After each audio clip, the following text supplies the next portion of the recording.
नमस्कार, आर्य न्यूज देख रहे हैं आप। मैं हूं आपके साथ पल्लवी सिंह। उत्तराखंड बुलेटिन की शुरुआत करेंगे जहां पूर्व मंत्री राजेंद्र बहुगुणा ने आत्महत्या कर ली है। यहां आपको बता दें कि 59 साल के राजेंद्र बहुगुणा ने खुद को गोली मारकर आत्महत्या की और बीते दिनों उनकी बहू ने पॉक्सो एक्ट समेत उन पर मुकदमा दर्ज करवाया था। दरअसल पूर्व मंत्री के खिलाफ ये केस दर्ज करवाया गया था और वहीं अब उनके बेटे ने अपनी पत्नी के खिलाफ केस दर्ज कराया है, जिसमें बेटे ने पत्नी पर पिता को आत्महत्या के लिए उकसाने का आरोप लगाया है। माना यह जा रहा है कि बीते दिनों बहू द्वारा लगाए गए गंभीर आरोप के बाद पूर्व मंत्री राजेंद्र बहुगुणा आहत थे और इसी संबंध में हल्द्वानी के सीईओ भूपेंद्र सिंह धोनी ने ये जानकारी दी है। साथ ही उन्होंने बताया कि बुधवार को सुबह ही पूर्व मंत्री घर के पानी की टंकी पर चढ़ गए, जहां पर उसके बाद उन्होंने खुद को गोली मार ली है। कुछ दिन पहले ही उनकी बहू ने पोती से छेड़छाड़ करने का आरोप लगाते हुए ये केस दर्ज कराया था। साथ ही राजेंद्र बहुगुणा हल्द्वानी रोडवेज यूनियन के नेता भी थे और ऐसे में आपको बता दें कि ये जानकारी सामने आई है कि उनके खिलाफ पड़ोसी महिला ने भी केस दर्ज कराया था, जिसमें गाली देने का और मारपीट करने का मामला था और महिला के अनुसार ये घटना तब हुई जब वो अपनी सास के साथ टहल रही थी।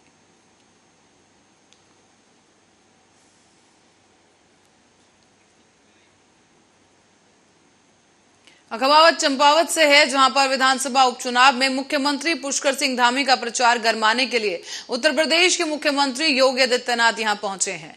टनकपुर के सीएम धामी ने समर्थन करने के लिए यहां पर सीएम धामी के समर्थन में रोड शो किया गया, जहां पर सीएम योगी आदित्यनाथ समेत तमाम भाजपा नेता जनसभा स्थल पर पहुंचे। इस दौरान जनसभा स्थल पर पहुंचते ही लोगों ने योगी योगी के नारे लगाने शुरू किए, तो वहीं मुख्यमंत्री धामी के चुनाव प्रचार के लिए पहुंचे सीएम योगी के रोड शो के दौरान बुलडोजर भी छाया रहा है। इस दौरान सीएम योगी ने भी लोगों का अभिवादन स्वीकार किया और इसके बाद जनसभा को संबोधित करते हुए सीएम धामी ने यूपी के सीएम योगी आदित्यनाथ का स्वागत और आभार व्यक्त किया है। साथ ही सीएम धामी ने कहा कि केंद्रीय नेतृत्व और जनता के आशीर्वाद से मुझे दोबारा देवभूमि की सेवा का सौभाग्य प्राप्त हुआ है।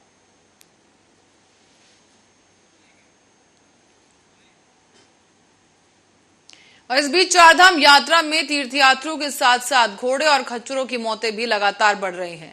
इस दौरान केदारनाथ यात्रा मार्ग पर घोड़े और खच्चरों की मौत का सांसद मेनका गांधी ने संज्ञान लिया।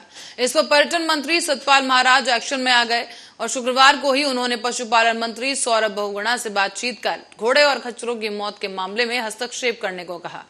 केदारनाथ यात्रा के दौरान लगातार हो रही पशुओं की मौत के बाद अब पूर्व सांसद इन पर प्रतिक्रिया दे रहे हैं और इसी दौरान सांसद और पशु अधिकारवादी मेनका गांधी ने भी पर्यटन मंत्री सतपाल महाराज से दूरभाष पर वार्ता कर चिंता व्यक्त की है। इस पर संज्ञान लेते हुए पर्यटन मंत्री महाराज ने पशुपालन मंत्री सौरभ बहुगुणा से बात कर घोड़े और खच्चरों को रेगुलेट करने के साथ साथ उन्हें इस मामले में हस्तक्षेप करने को भी कहा।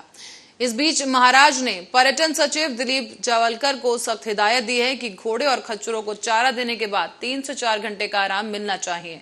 केदारनाथ धाम में तीर्थयात्रियों की भीड़ के कारण जानवरों पर भी दबाव न पड़े। उन्होंने ये भी कहा कि मूक जानवरों का ध्यान रखना हमारा दायित्व है और इस तरह की घटनाएं बर्दाश्त नहीं की जाएंगी।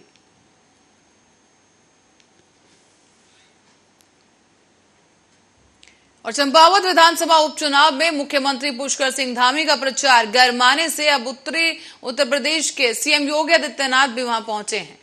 यहाँ आपको बता दें, साथ ही उन्होंने एक ट्वीट भी किया। इस ट्वीट में उन्होंने कहा है कि देवभूमि उत्तराखंड का जनपद चंपावत 31 मई को एक नया इतिहास बनाने जा रहा है। साथ ही ये भी कहा गया कि सामान्यतः जनता, सांसद, विधायक, प्रधान आदि जनप्रतिनिधियों को चुनौती है, लेकिन चंपावत के लोग इस बार मुख्यमंत्री का चुनाव करने जा रहे हैं। सीएम योगी ने यह भी कहा कि आज मुझे देवभूमि उत्तराखंड में माता पूर्णागिरी के पावन धाम और गौलज्य महाराज, एडी ब्यानधुरा बाबा और महायोगी गुरु गोरखनाथ की पावन स्थली चंपावत में आने का सौभाग्य प्राप्त हो रहा है। ऐसे में चंपावत वासियों की ऊर्जा, इस धरती की दिव्यता मुझे लोक कल्याण के लिए प्रेरणा प्रदान करती है।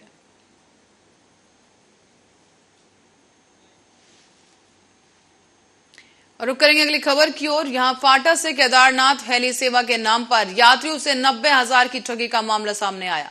शिकायत पर रायपुर पुलिस ने मुकदमा दर्ज कर मामले की जांच शुरू की।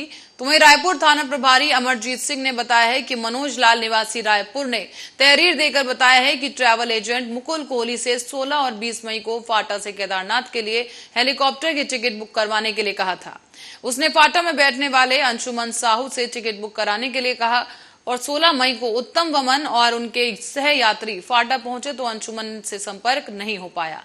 उसका मोबाइल नंबर भी बंद था और ऐसे में उन्हें हवाई सेवा का लाभ नहीं मिल पाया है। बताया गया है कि 20 मई को संगीता कुड़ा और उनके साथियों को भी हेलीकॉप्टर से ही केदारनाथ जाना था, लेकिन उनका भी अंशुमन से संपर्क नहीं हो पाया है।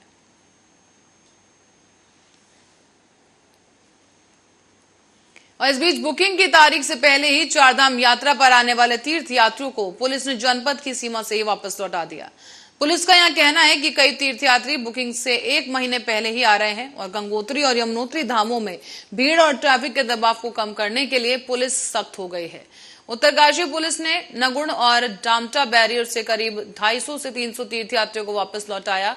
इन यात्रियों को धामों में बुकिंग 1 जून से उन्होंने करवाई थी, जहां पर 1 जून से जुलाई महीने तक की बुकिंग थी, लेकिन पुलिस का कहना है कि 1-2 दिन पहले ही आने वालों को रियायत दी जा सकती है, लेकिन जून और जुलाई महीने की बुकिंग वाले यात्री रोज पहुंच रहे हैं।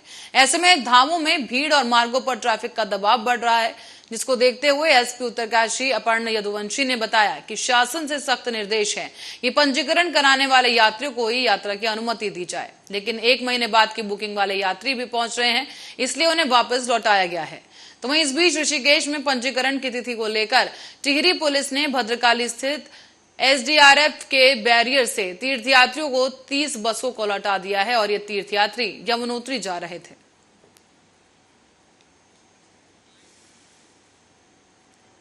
और बढ़ेंगे अगली खबर की ओर। चंपावत से खबर सामने आई है, जहां पर उपचुनाव की वजह से जिले में अब 28 मई को होने वाली पुलिस भर्ती परीक्षा को स्थगित कर दिया गया है। अब ये परीक्षा 11 जून को होगी और उत्तराखंड अधीनस्थ सेवा चयन आयोग के सचिव संतोष बड़ोनी ने बताया है कि चंपावत में इन दिनों पुलिस भर्ती के लिए शारीरिक दक्षता परीक्षा चल रही है। चंपावत विधानसभा क्षेत्र में 31 मई को उपचुनाव होना है। इसमें सुरक्षा और शांति व्यवस्था के लिए पुलिस बल लगाया हुआ है, लिहाजा पुलिस भर्ती की शारीरिक दक्षता परीक्षा होना संभव नहीं है। इसी परिस्थिति को देखते हुए तय किया गया है कि जिन उम्मीदवारों की परीक्षा चंपावत में 28 मई यानी कि शनिवार को होनी थी, वो अब 11 जून को उसी जगह पर होगी। चंपावत उपचुनाव को देखते हुए पूर्व से ही परीक्षा स्थगित होने की संभावना जताई जा रही थी।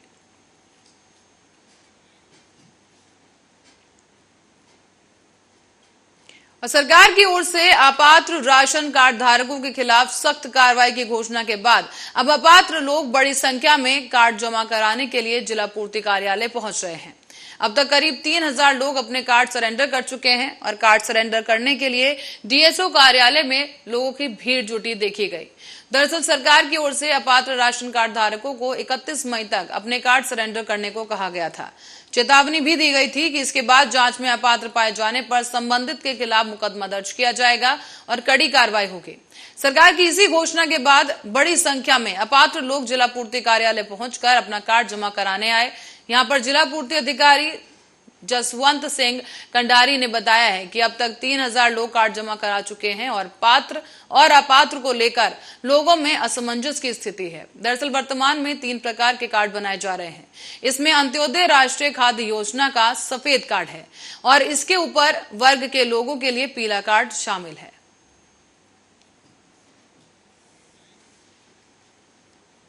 खबर लक्सर से है, जहां पर लक्सर के गढ़ी संघीपुर निवासी युवक का अपहरण कर लिया गया। अपहरणकर्ताओं ने इस दौरान युवक के फोन से ही उसके परिजनों से बात की और 6 लाख रुपए की फिरौती मांगी। पुलिस ने अब मुकदमा दर्ज कर लिया है और मामले की जांच की जा रही है। लक्सर क्षेत्र के सईद हसन ने शुक्रवार को ही पुलिस को तहरीर दी थी, जिसमें बताया गया कि गुरुवार को उनका बेटा रुड़की के लिए निकला था। शाम को उसने फोन कर बताया कि उसको आने में देरी हो सकती है और इस दौरान सरफराज के रात 9 बजे तक न लौटने पर परिजनों ने उसके मोबाइल फोन पर कॉल की, जो रिसीव नहीं की गई। कॉल करने वाले ने सरफराज का अपहरण करने की बात कहते हुए रिहाई के बदले 6 लाख रुपए की फिरौती की मांग की, जिसके बाद कोतवाल यशपाल सिंह बिष्ट ने बताया कि अज्ञात के खिलाफ अपहरण और फिरौती मांगने के आरोप में केस दर्ज कर लिया गया है। फिलहाल युवक की बरामदगी को लेकर टीमें गठित की गई हैं और दावा किया जा रहा है कि जल्दी ही इस मामले का खुलासा किया जाएगा।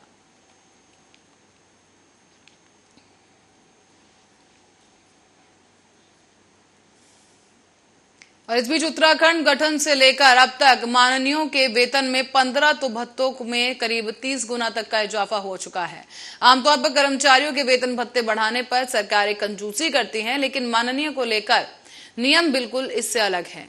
दरअसल आरटीआई कार्यकर्ता नदीम उद्दीन को विधानसभा सचिवालय से उपलब्ध कराई गई सूचना में ये खुलासा हुआ है और इस सूचना के आधार पर राज्य गठन के समय विधायकों को जो वेतन था वो करीब 2000 रुपए प्रतिमाह दिया जाता था, जबकि साल 2004 में इसे 3000 किया गया, तो साल 2019 में इसे 5000 कर दिया गया। इसके बाद साल 2014 में सरकार ने वेतन 10,000 किया, जबकि साल 2017 में 30,000 रुपए वेतन कर दिया गया। और इसी तरह से अब निर्वाचन भत्ते में अब तक 30 गुना तक की वृद्धि हो चुकी है।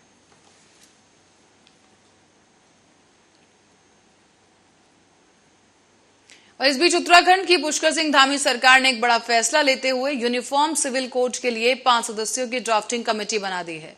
रिटायर्ड जस्टिस रंजना देसाई को इस कमेटी का चेयरपर्सन बनाया गया और ये कमेटी तय करेगी कि कानून किस तरह का होगा। बीजेपी के 3 मुख्य मुद्दों में यूनिफॉर्म सिविल कोड की हमेशा से ही बात होती रही है। इस बीच सेवानिवृत्त जज रंजना देसाई के नेतृत्व में बनी 5 सदस्यीय कमेटी में रिटायर्ड जज प्रमोद कोहली, सामाजिक कार्यकर्ता मनु गौर, रिटायर्ड आईएएस अधिकारी शत्रुघ्न सिंह और दून विश्वविद्यालय के कुलपति श्रीमती सुरेखा डंगवाल भी शामिल हैं। आपको बता दें कि इस कमेटी के गठन की घोषणा के बाद सीएम धामी ने कहा है कि हमने समान नागरिक संहिता प्रारूप समिति के गठन पर 5 सदस्यीय कमेटी गठित कर दी है। चुनाव से पहले हमने संकल्प लिया था और चुनाव के बाद पहली मंत्रिमंडल की बैठक में सर्वसम्मति से यह फैसला लिया गया था कि हम उत्तराखंड में समान नागरिक संहिता लाएंगे। अब कमेटी जल्दी ही ड्राफ्ट तैयार करेगी और ड्राफ्ट तैयार होने के बाद हम उसे लागू करेंगे।